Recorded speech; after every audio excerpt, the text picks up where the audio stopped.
ஏன் கவியே நீ என் அருகில் வந்தாலே உலகம் ஏன் இருளுது பகலிரவாய் மாறுது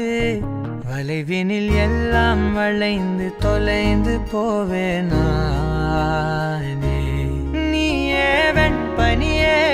தீயின் சுவையும் நீயே உன்னில் மெது மெதுவாக பயணங்கள் போல தொடங்கிடவா மனம் ஒரு கணம் கொதிகலனாக தவறுகளின் செதியன மாற தொலைவுகளை